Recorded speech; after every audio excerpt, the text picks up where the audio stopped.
So why is selling so hard these days? Why does it just seem like it's just never been harder to sell and to get people to buy?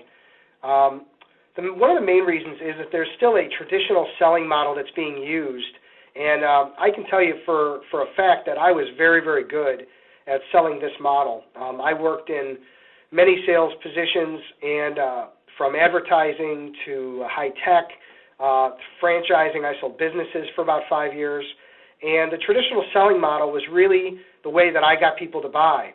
And let's take a look at what that model looks like. Well, the first thing is I have a service or a product. What do I need to sell? I need to have a prospect. You need to have somebody live in front of you that's going to be able to talk with you and hear what you have to say. And again, you're going to go off and talk a little bit about your product or your service. You're going to give a presentation. And the presentation tries to encourage them to get some enthusiasm about it. In fact, I remember hearing, I think it was Brian Tracy from years ago saying, sales is a transference of enthusiasm. And I believe in that. I think that your passion and enthusiasm comes out in your presentation. And so putting a great presentation together is a big, big part of the traditional selling model. Another one that we do usually after that is we present, and then we do what's called a trial close. And the trial close is set up to just kind of say, so what do you think? Is this something you could see yourself doing? And I know that Joseph Pinnell is on the call from 5 Seasons. And, after you give someone a tour of the club, asking them, so what do you think? Doesn't this look great? Isn't this something you'd like to get involved with? And they would say, yeah, absolutely. Where do I sign? Or, more likely, they're probably going to have objections. The price seems a little high. I need to think about it. Let me talk it over with my wife and just see what she has to say. They're going to put some objections in front of you that are going to slow down your ability to get a new client quickly.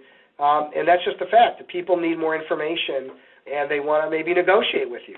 Well, listen, if you throw in the first month free, maybe I'll do that. If you waive the membership fee or waive the initiation fee, I'll do the monthly with you. Our job as a selling professional or as a business professional is to really handle those objections. That's really a key element that we need to focus on in the traditional selling model. And, of course, if we handle them effectively, the chances of us closing are much better. Obviously, if someone says the price is too high and you say, yeah, it is high, okay? You just left it out there and they go away and you say, well, that was unusual. Typically what they're going to say is the price seems a little high. You're going to explain why the price is the way it is. Or in some cases you're going to say, well, what are you looking for? And they'll say, well, how about half of that? And you say, well, I can't do half. What if we met in the middle? So now you're negotiating with the prospective client and trying to close that business. Sometimes that's fine, and the relationship remains intact. Other times it can cause a lot of stress and strain in the relationship because they're going after their purpose, you're going after your purpose, and sometimes it becomes more of an adversarial type of a relationship. Not great for long-term success with your clients, getting into some competitive negotiating.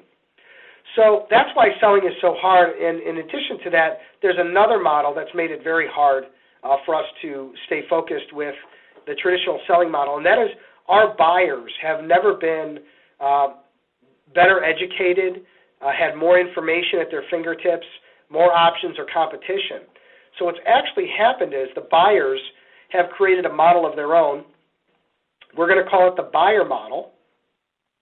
And the buyer model consists of starting off with a stall or a lie. And let me give you an example. I walk into Macy's. I'm looking for a gift for my wife. And a nice young man walks up to me and says, hello, welcome to Macy's. How may I help you? Now, my instant gut reaction is going to be, back up. I just walked in. I'm going to say, I'm not ready to talk to you, or I'm just looking, something to keep them at a distance and put up a wall, because nobody likes an aggressive salesperson. And the fact is I just walked in and I need a little bit of time to kind of walk around. What I'm really looking to do is I'm looking to look at their products. I'm looking to look at pricing.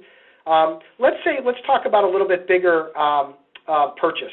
Let's say that I'm looking to buy and which I recently did about a year ago, was an addition on my home. Now we're looking at a much bigger purchase.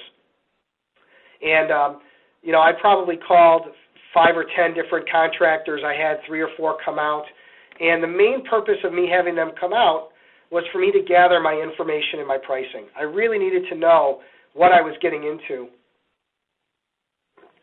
And information is power, and understanding the pricing gives me a lot of power from a standpoint of knowing what I'm doing, and more importantly, having leverage over the salesperson so that, for example, if one comes in at $150,000, one comes in at $110,000, and I really want to work with the one at $150,000, I could let them know, hey, I've got a bid at $110,000 that looks very similar to yours.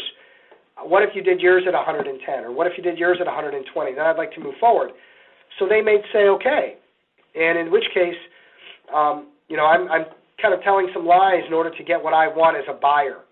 And so I'm sure you've all had buyers that give you information or tell you that they're looking at other clubs or they're looking at other options or there are other vendors, and so they're kind of working one against the other to get concessions. And what happens here is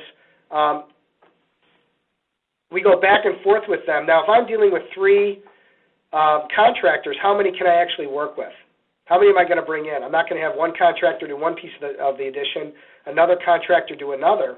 I'm going to hire one, but I'm going to use line number 2 to get concessions and get what I want out of the deal. And what happens is that I'm not going to call back the other 2 contractors. What's going to happen is I'm going to disappear. So what that means is I'm not returning their call, I'm not returning their emails. I just kind of disappear from sight. And let me show you what's going on here with this model, okay? You have a prospect that lies or stalls in order to get you to make a presentation. You gather from that presentation your information and price. There are objections told to get additional considerations. They're telling you lies to get what they want. Then when you go to close as a seller, the buyer disappears, okay? So either there was a lack of urgency, there was another vendor involved that they were able to leverage one against the other. Whatever the case is, what you're seeing here are 2 models that are very different. The buyer model is all about me as the buyer, and the traditional selling model is all about me as a seller.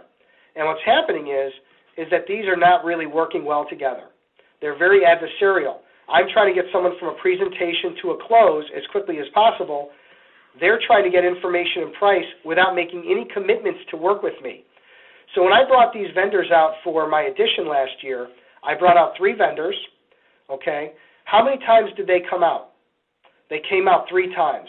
Each trip was about, I would say, 3 to 4 hours of their investment, meaning driving to my house, talking to me and my wife for an hour to 2 hours, and then leaving. They had a big investment of time, okay, that they were putting in. So we're looking at 12 hours, not including the proposal that they had to put together, which probably took them, I'll just do a plus symbol, probably took them a couple hours. So they've got 14 hours invested in me and the potential or the possibility of getting my business, okay? So what's happening here is the buyer is really controlling what's going on, okay? They have all the control because they're getting our information and price very early in the process. And what's happening is we have a lot of problems, and we waste a lot of time. And I would say the biggest aha moment for me when I started working with this new model that I'm about to show you is how much time I saved and how few people I have to work with to make my numbers. Instead of working with and trying to work with 100 people to get 20 new clients, I would work with 30 people and get 20 new clients.